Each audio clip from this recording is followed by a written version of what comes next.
I'm calling the meeting to order, and we're now in public session. Apologies have been received from Senator Mark Wall and Senator Paul Gavin. Before we commence, may I remind members participating remotely that they must do so from within the precincts of Leinster House.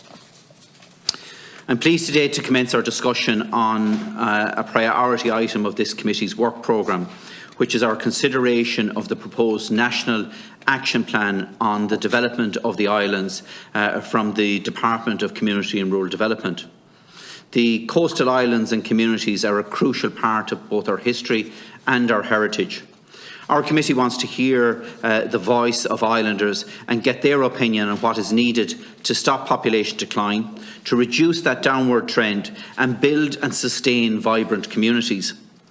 Key issues that will be discussed include vital transport and social infrastructure needed by the islands, including education, childcare, transport, housing and broadband, and key supports needed for industries like tourism, fishing, small business and farming. I'm very conscious that the publication of this action plan is long overdue, and while the COVID pandemic has delayed its publication, it now also provides us with a very new dynamic and how we can support islands communities and stimulate job creation. Key to this are the three very basic pieces of infrastructure: water, electricity and broadband. As Minister for Energy, I insisted that Ireland would, along with the European Commission and 13 other member states, sign up to the Clean Energy for EU Islands initiative, which I believe can not only provide reliable and sustainable electricity offer to our offshore islands, but if managed properly, can also provide seed capital for a new wave of community enterprise. In terms of broadband, while more technically challenging, this government's welcome commitment to fast-tracking the delivery of the project must mean a real step change in timelines for our islands.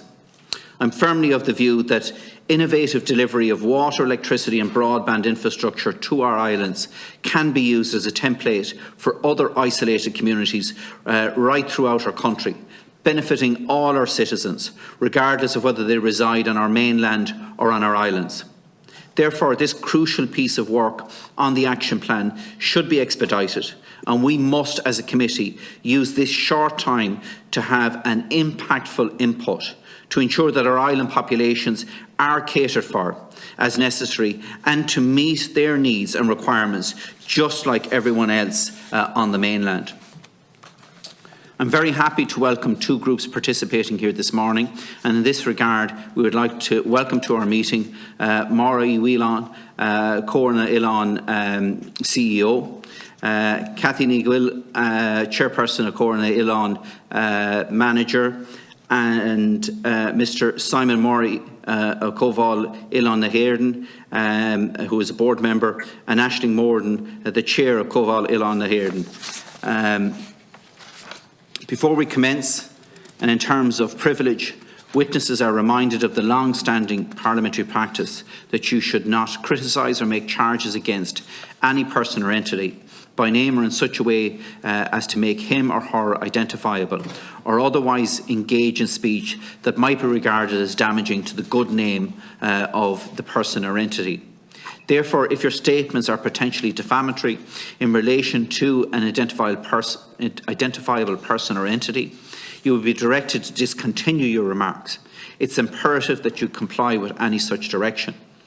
For witnesses participating remotely and from outside the precincts of Leinster House today, you are reminded that parliamentary privilege does not apply in your case, and the same level of caution should be applied as previously mentioned.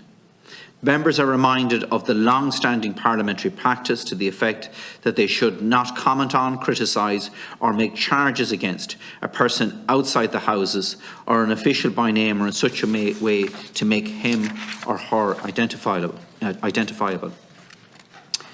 I now call on Coval Ilan Naherden representatives Aisling Morden and Simon Murray to make their opening statement, followed by Máire Whelan, CEO of Corna Ilan, to make their opening statement.